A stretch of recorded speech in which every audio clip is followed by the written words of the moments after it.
Insurance में सिर्फ return 6% मिलता है। इंश्योरेंस पॉलिसी सिर्फ 6 या 5% रिटर्न देती है, इस वजह से मुझे नहीं खरीदना। इससे अच्छा तो मैं म्यूचुअल फंड में लगा लूँगा जो मेरे को रिटर्न 14 से 15% रिटर्न दे पाएगा। इंश्योरेंस पॉलिसी तो सिर्फ इन्फ्लेशन को भी बीट नहीं कर पाती। दोस्तों, क्या आपके मन में भी इसी तरह का विचार है? क्या इसी वजह से आप इंश्योरेंस नहीं खरीदते हैं? नमस्कार दोस्तों, आज के इस वीडियो में जानेंगे कि इंश्योरेंस पॉलिसी के अंदर एग्जैक्ट कितना परसेंट रिटर्न मिलता है। ये आपको क्या 6% रिटर्न देता है या 1000% रिटर्न दे सकता है। देखिए, इंश्योरेंस पॉलिसी के अंदर रिटर्न किस तरह से कैलकुलेशन किया जाता है, या फिर आप नॉर्मल अपनी लाइफ में रिटर्न किस तरह से कैलकुलेट करते हैं। देखिए, सिंपल एक एग्जांपल से आपको बताता हूँ। आपने 1 लाख रुपए की बैंक एफडी कराई, 5 साल के लिए बैंक एफडी कराई, 5% रेट के हिसाब से कराई, तो 5 साल बाद में आपको बैंक से 1,25,000 रुपये का अमाउंट मिलेगा। 25,000 रुपये इंटरेस्ट, 1 लाख आपका प्रिंसिपल अमाउंट। उसमें आपका टैक्स कटने के बाद, TDS कटने के बाद अमाउंट आपको अकाउंट में जमा होगा। तो अब यहाँ पर आप कैलकुलेट कर पा रहे हो कि मेरे को रिटर्न जो है 4.5% मिला, 0.5% आपका टैक्स कट सकता है। तो ये रिटर्न आपका कैलकुलेशन कर पाए क्योंकि आपने 5 साल बाद में आपको पेमेंट मिला। इंश्योरेंस में क्या होता है, लाइफ इंश्योरेंस के अंदर क्या होता है, आपकी पेमेंट जमा करने की टर्म फिक्स है, आपका इंश्योरेंस अमाउंट फिक्स है, आपको इतने साल बाद मिलने वाला है फिक्स है। लेकिन इंश्योरेंस कंपनी को आपको पैसा कब लौटाना है, क्या ये फिक्स है? टर्म फिक्स है, लेकिन कितने साल बाद क्या, कब क्या हो सकता है, क्या क्या चीज़ कवर है, नहीं ना। क्योंकि इंश्योरेंस के अंदर बंडल ऑफ द बेनिफिट होता है, 7 से 8 तरह के बेनिफिट होते हैं, उस बेनिफिट को कवर किया जाता है। एग्जाम्पल के लिए समझते हैं कि लाइफ इंश्योरेंस के अंदर किस किस पॉइंट को कवर किया जाता है। फर्स्ट, रिस्क कवर, आपकी लाइबिलिटी कवर करती है, आपकी फैमिली की लाइबिलिटी कवर करती है, आपका रिस्क कवर करती है। Second, disability benefit. Third, accidental benefit. Fourth, tax benefit. Fifth, money back, आपको जो प्लान मिलता है आपका रिटायरमेंट यानी कि पेंशन का, आपको भी कवर मिल सकता है इसके अंदर। सिक्स्थ, आपका पार्टनर बिजनेस इंश्योरेंस लिया हुआ तो पार्टनरशिप इंश्योरेंस आपकी लाइबिलिटी भी कवर करता है। और इससे भी सबसे बढ़ के रिटर्न एक होता है जो बेनिफिट आपको मिलता है, मन की शांति। अगर आपके पास में एक हेल्दी अमाउंट का इंश्योरेंस है तो ऑब्वियसली आप अपनी ज़िंदगी शांति से गुजार पाएंगे। सबसे बड़ा रिटर्न यही होता है।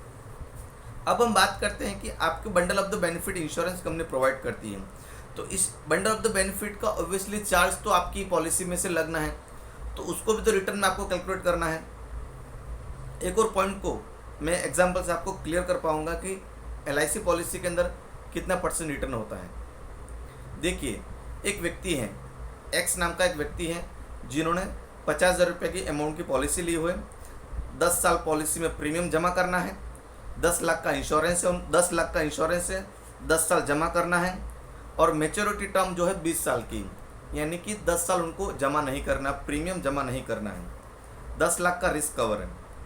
एक व्यक्ति, एक्स नाम का जो व्यक्ति है, उसने 2021 में पॉलिसी ली हुई है, और खुदा न खास्ता पॉलिसी लेने के 2 साल बाद में एक्स नाम के व्यक्ति की डेथ होगी।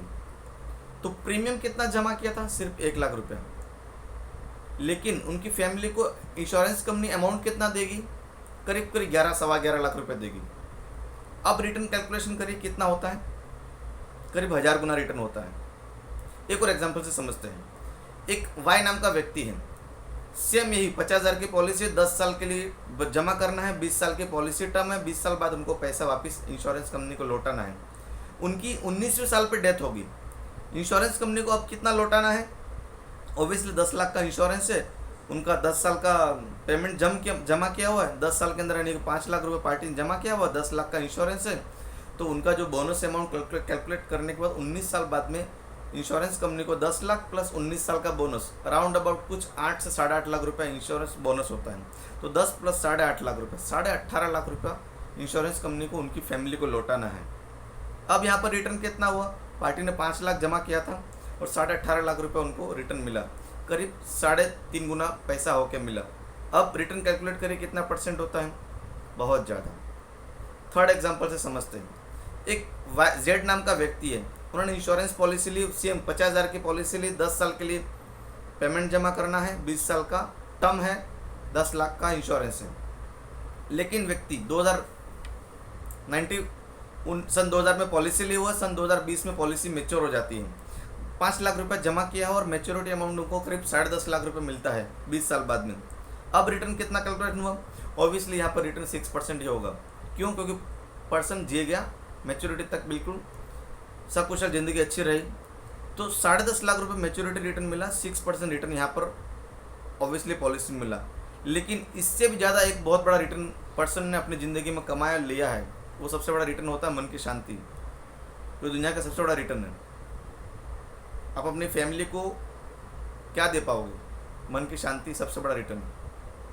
दोस्तों, मैं आपको एक और एग्जांपल से समझाता हूँ कि इंश्योरेंस पॉलिसी के अंदर आपको रिटर्न क्यों नहीं कैलकुलेट करना चाहिए।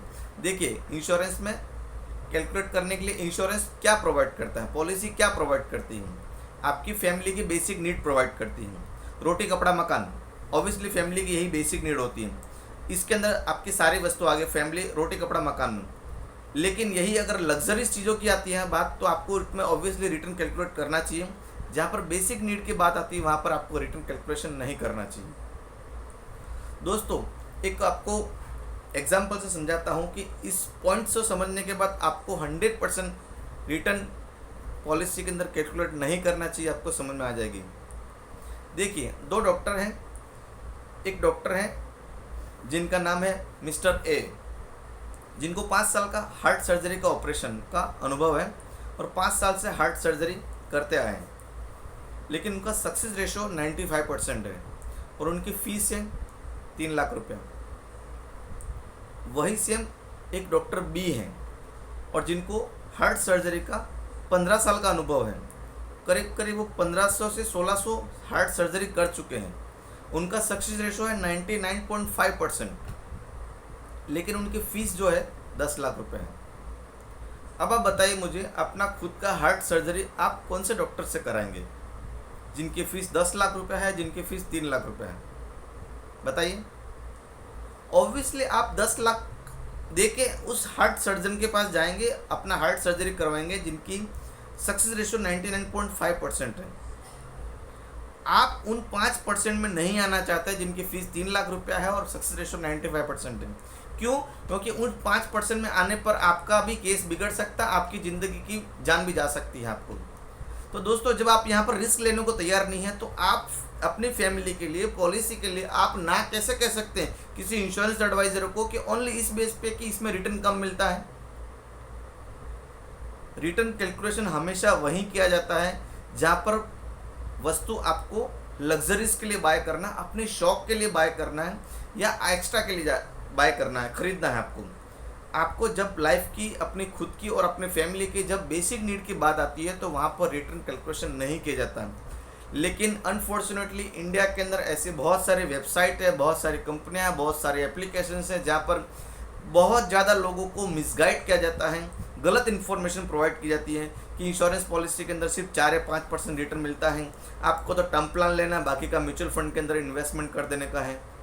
और आज का 20 और 25 एज का जो पर्सन, युवा व्यक्ति है, वो ऑब्वियसली मिसगाइड होकर ओनली टर्म प्लान में टर्म प्लान लिया जा रहा है और म्यूचुअल फंड में इन्वेस्टमेंट किया जा रहा है। देखिए दोस्तों, मैं किसी म्यूचुअल फंड और टर्म प्लान के खिलाफ नहीं हूँ।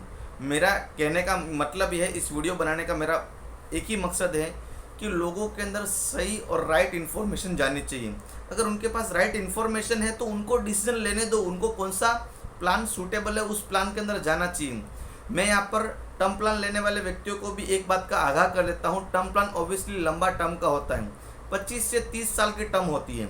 और पर्सन, जो व्यक्ति अपने खुद के मौत के लिए चेक लिख रहा है, वो 3 से 5 साल से ज़्यादा चेक नहीं लिख सकता। ये मेरा 15 साल का अनुभव मैं बता रहा हूँ। जो व्यक्ति टर्म प्लान के अंदर 10 से 5 साल की, 15 से 20 साल की, 30 साल की, 40 साल की टर्म ली हुई है, वो 40 साल तक चलाएगा, ऐसा बहुत रेयर केस में होता है दोस्तों। इसीलिए दोस्तों, अब मेरी बात को आप समझ गए होंगे कि इंश्योरेंस के अंदर रिटर्न कम नहीं होता है, रिटर्न का कैलकुलेशन का फॉर्मूला अलग होता है। दोस्तों, एक बात से मैं वीडियो ख़त्म करूँगा कि रिटर्न का हमेशा कैलकुलेशन कैसे किया जाता है। रिटर्न का कैलकुलेशन हमेशा इस तरह से किया जाता है कि आपने इतने लाख रुपया लगाए, इस संस्था के अंदर लगाए और आपको इतने लाख मिला। कैसे? आपने 5 लाख रुपये लगाए, 5 साल बाद में आपको 7 लाख रुपये मिला, तब तो आप रिटर्न कैलकुलेशन कर पाएंगे। लेकिन पॉलिसी के अंदर इंश्योरेंस कंपनी को रिटर्न कब देना है ये तो कोई भी नहीं बता सकता ना, क्योंकि लाइफ हमेशा रिस्क के साथ होती है।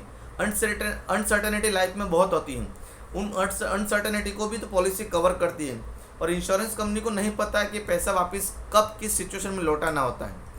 हाँ दोस्तों, अगर मैच्योरिटी अमाउंट हो रही है तो ऑब्वियसली 6% रिटर्न मिलता है, इस बात को मैं मना नहीं करता हूँ, वो ऑब्वियसली 6% रिटर्न मिलता है। लेकिन मैच्योरिटी के अलावा जो बेनिफिट है, अगर उस बात को गौर किया जाए तो यहाँ पर रिटर्न कई गुना मिलता है। आई होप दोस्तों इस कॉन्सेप्ट में, इस बात से मेरी बात को आपने अच्छी तरह से समझा होगा। अगर आपके मन में कुछ भी सवाल हो तो ज़रूर आप कमेंट्स करिएगा और शेयर करें अपने फैमिली मेम्बर के साथ में। हाँ दोस्तों, अगर लगता है किसी फ्रेंड्स को आपकी इस वीडियो से अच्छी उसकी ज़िंदगी में फ़र्क पड़ सकता है तो ज़रूर शेयर करिएगा। मेरे चैनल को ज़रूर सब्सक्राइब करिएगा। Thank you.